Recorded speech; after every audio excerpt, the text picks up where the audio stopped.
കള്ളന്മാരെ പിടിച്ച കള്ളക്കണ്ണൻ തിരുവാറന്മുളയപ്പൻ. തിരുവാറന്മുള ക്ഷേത്രത്തെക്കുറിച്ച് തലമുറകളായി പറഞ്ഞു വരുന്ന പല സംഭവ കഥകളും അമ്പലത്തിനെ പറ്റിയും കണ്ണനെ പറ്റിയും പലതും നമ്മൾ പറഞ്ഞു കേട്ടിട്ടുണ്ടാവും.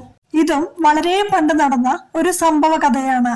തലമുറകളായി പറഞ്ഞു പറഞ്ഞ് എനിക്കും ഇത് മുത്തശ്ശിയിൽ നിന്ന് കേൾക്കാനുള്ള ഒരു അവസരം ഉണ്ടായതിനാൽ നിങ്ങൾക്കും കൂടി ഇത് ഷെയർ ചെയ്യുകയാണ്. കണ്ണന്റെ ലീലകളിൽ ഇതൊരു പീലിത്തുമ്പ് മാത്രം. തീവെട്ടിക്കൊള്ള എന്ന തലക്കെട്ട് ദിവസവും പത്രങ്ങളിൽ വായിക്കുന്നവർക്ക് ഒരുപക്ഷെ തീവെട്ടിക്കൊള്ളക്കാരെ കുറിച്ച് കേൾക്കുമ്പോൾ കെട്ടുകഥയാണെന്ന് തോന്നാം. അങ്ങനെ ഒരു കൂട്ടരുണ്ടായിരുന്നു പണ്ട് നാട്ടുരാജ്യങ്ങളിൽ. ഉത്തരേന്ത്യയിലെ തഗ്ഗികളുടെയും തമിഴ്നാട്ടിലെ മറവിപ്പട എന്നൊക്കെ വിളിച്ചിരുന്നവരുടെയും ഒക്കെ മലയാളക്കരയിലെ പകർപ്പായിരുന്നു തീവെട്ടിക്കൊള്ളക്കാർ.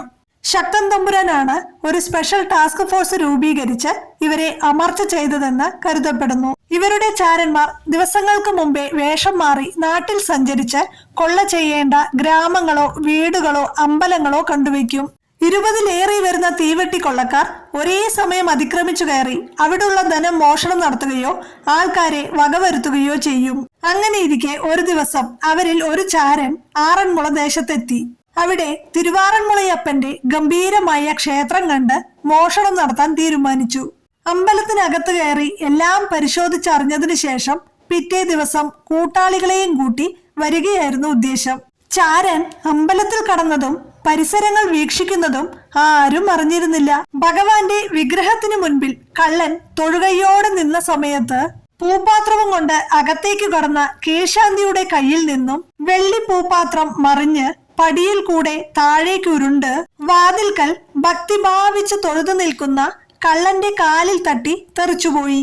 അകത്തു നിന്നും മേൽശാന്തി ഇറങ്ങി വന്ന് നോക്കിയപ്പോൾ പൂജക്കെടുക്കാനുള്ള തുളസിയില പടിയിൽ ചിതറിക്കിടക്കുന്നു. എന്തോ ഒരു ദുശകനമാണല്ലോ തിരുവാറന്മുളയപ്പ എന്ന് പറഞ്ഞുകൊണ്ട് അദ്ദേഹം അകത്തേക്ക് നോക്കി. കണ്ണന്റെ എല്ലാം ഞാൻ അറിയുന്നു എന്ന ഭാവത്തിലുള്ള ചിരി പ്രശസ്തമാണല്ലോ അല്ലേ? അത് നാം കേട്ടിട്ടല്ലേ ഉള്ളൂ. അത് കാണണമെങ്കിലേ തിരുവാറന്മുള പോകണം. സാക്ഷാൽ വൈകുണ്ഠവാസന്റെ മനമയക്കുന്ന ചിരി നേരിൽ കാണാം. ആ തിരുമുൻപിൽ നിന്നാൽ ആനന്ദം കൊണ്ട് കരഞ്ഞു പോകാത്ത ഒരു ഭക്തൻ പോലും ഉണ്ടാകില്ല. കാരുണ്യം വഴിഞ്ഞൊഴുകുന്ന ആ നോട്ടത്തിനു മുൻപിൽ ഒരു നിമിഷം നാം എല്ലാം മറന്നുപോകും. വള്ളസദ്യ സമയത്ത് അദ്ദേഹം തലയിൽ 2 മുണ്ടുകെട്ടി നിൽക്കുന്ന ഒരു കാഴ്ച കാണേണ്ട ഒരു കാഴ്ചയാണ്. അതിനും ഒരു ഭാഗ്യം വേണമല്ലേ? അത് വർണ്ണിക്കാൻ എനിക്ക് കഴിയില്ല. എനിക്ക് എന്നല്ല, സാക്ഷാൽ അനന്തന് പോലും അതിന് കഴിയില്ല. അയ്യോ, നമ്മൾ പറഞ്ഞത് കള്ളന്റെ കാര്യത്തെക്കുറിച്ചാണല്ലോ. വിഷയത്തിലേക്ക് വരാം.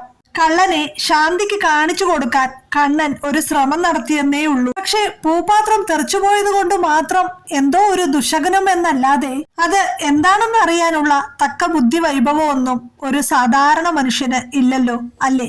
എങ്കിലും ശാന്തിക്കാരന്റെ മനസ്സ് അസ്വസ്ഥമായിരുന്നു. ഉച്ചപൂജയ്ക്ക് ശേഷം അദ്ദേഹം നടയടച്ച് ഇല്ലത്തേക്ക് പോയി. ഊണ് കഴിഞ്ഞിട്ട് അല്പം വിശ്രമിക്കാമെന്ന് കരുതി ചാരുകസേരയിലിരുന്ന് അല്പം ഉറങ്ങിപ്പോയി. അപ്പോൾ കാണാം അതിതേജസ്വിയായ ഒരു യുവാവ്. മഞ്ഞ നിറത്തിലുള്ള കുറിയാണ്ട്, അതായത് ചെറിയ തോർത്തു പോലെയുള്ള ഒരു തുണി, അതും തലയിൽ കെട്ടി 2 മുണ്ട് ഞൊറിഞ്ഞ് അരയിൽ കെട്ടി നെഞ്ചിലും നെറ്റിയിലും ഗോപി ചന്ദനക്കുറി അണിഞ്ഞ് കണ്ടാൽ നല്ല പരിചയം തോന്നുന്ന ഒരു യുവാവ്. അദ്ദേഹം തിരുമേനിയോട് ഇങ്ങനെ പറഞ്ഞു: തിരുമേനി, നാളെ അമ്പലത്തിനകത്തും പുറത്തുമുള്ള ദീപങ്ങൾ തെളിഞ്ഞു തന്നെ ഇരിക്കട്ടെ. പുറംപണിക്കാരോട് പറയൂ, പുറത്തുള്ള വൃക്ഷച്ചുവടുകളിൽ നിന്ന് ആവുന്നത്ര കരിയിലകൾ അമ്പലത്തിന്റെ ചുറ്റുമതിൽക്കകത്ത് നിരത്താൻ. കാര്യശേഷിയുള്ള കുറെ കുന്തക്കാരെ, അതായത് പടയാളികളെ അകത്തളത്തിൽ ഉറങ്ങാൻ വിട്ടേക്കൂ. ഇത്രയുമായപ്പോൾ നമ്പൂതിരി ഞെട്ടി ഉണർന്നു. ഇത് സത്യമോ മിഥ്യയോ? എന്താ ഞാൻ കേട്ടത് എന്ന് അദ്ദേഹം പരിഭ്രമിച്ചു.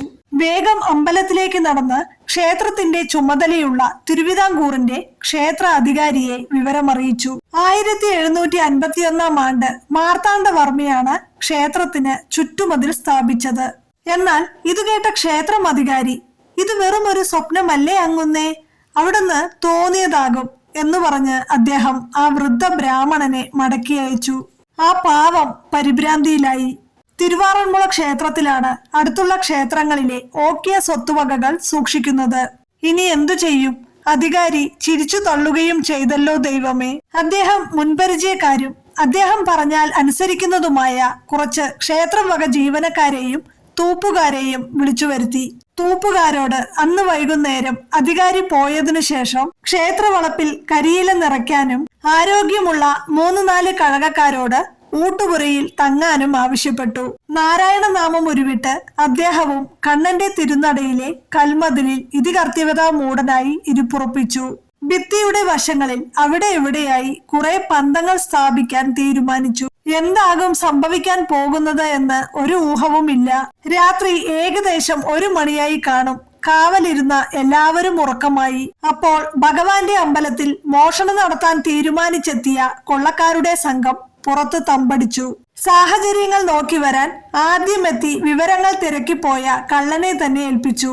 അവൻ മതിൽ കടന്ന് കൂട്ടാളികൾ നിൽക്കുന്ന മതിലിന്റെ ഭാഗത്ത് അടയാളം വെച്ച് അകത്തെത്തിയപ്പോൾ ചവിട്ടിയത് കൂട്ടിയിട്ടിരിക്കുന്ന കരിയിലകളിൽ. അത് കലപില ശബ്ദമുണ്ടാക്കി. കണ്ണിൽ ഉറക്കം കയറി തൂങ്ങിയിരുന്ന നമ്പൂതിരി ഉണർന്നു. ഭിത്തിയുടെ വശങ്ങളിൽ കുത്തി നിർത്തിയിരുന്ന പന്തങ്ങൾ കത്തിച്ച് ഭഗവാന്റെ നടയ്ക്ക് ചുറ്റും ദീപങ്ങൾ തെളിഞ്ഞത് കണ്ട കള്ളൻ ചുറ്റിലും ആൾക്കാർ കാവലുണ്ട് എന്ന് കരുതി രക്ഷപ്പെടാൻ വേണ്ടി ഇങ്ങോട്ട് ചാടിയ മതിലിന്റെ അടയാളം നോക്കി നടന്നു തുടങ്ങി. എവിടെ നോക്കിയിട്ടും മതില് തന്നെ, അടയാളം കാണുന്നില്ല. ക്ഷേത്രനടയുടെ മുൻപിൽ വ്യാളി മുഖം കണ്ടതോർത്ത് അവൻ ക്ഷേത്രനടയിലേക്ക് നടന്നു. അപ്പോൾ കാണാം ക്ഷേത്രത്തിനു ചുറ്റും വ്യാളി രൂപം കൊത്തിവെച്ച കൽമതിലുകൾ. മുൻപേതാണ് പുറകേതാണ് എന്ന് മനസ്സിലാകാതെ അവൻ വട്ടം നടന്നു. ഈ നടപ്പു കണ്ടും അവന്റെ പേടിപ്പെടുത്തുന്ന രൂപം കണ്ടും ഭയചകിതനായ നമ്പൂതിരി നിന്നിടത്തു നിന്ന് അനങ്ങിയില്ല.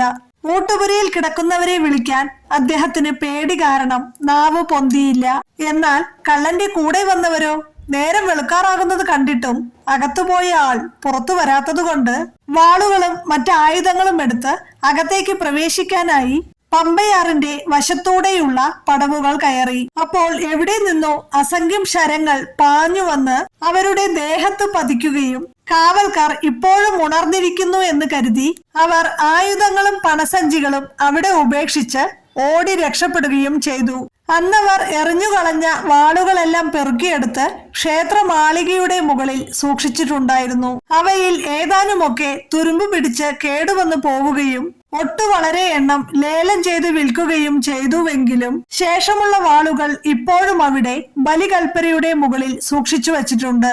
ഇത്ര വളരെ വാളുകൾ ഉണ്ടായിരുന്നത് കൊണ്ട് തന്നെ അന്ന് കൊള്ളയ്ക്ക് വന്നിരുന്ന തീവെട്ടി കൊള്ളക്കാരുടെ സംഖ്യ ഒട്ടും ചില്ലറയല്ലായിരുന്നു എന്ന് തീർച്ചയാക്കാം. ഇനി അകത്ത് പെട്ടുപോയ കള്ളന് എന്തു പറ്റിയെന്ന് നോക്കാം. സ്ഥലവിഭ്രാന്തി പിടിപെട്ട് അവൻ അമ്പലത്തിനു ചുറ്റും നടന്നുകൊണ്ടേയിരുന്നു.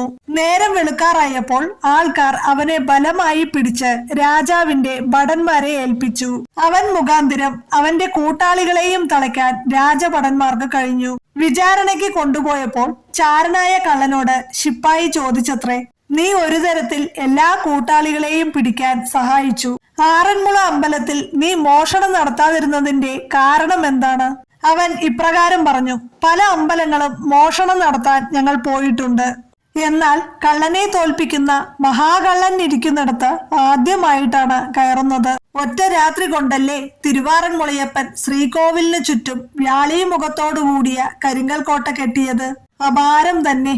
തിരുവാറന്മുളയപ്പൻ കള്ളന്മാരുടെയും അപ്പനാണെന്ന് നിങ്ങൾ കണ്ടിട്ടുണ്ടോ തിരുവാറന്മുളയപ്പനെ? ഒരിക്കലെങ്കിലും കാണാൻ ഭാഗ്യമുണ്ടാകട്ടെ എല്ലാവർക്കും എന്ന് പ്രാർത്ഥിക്കുന്നു.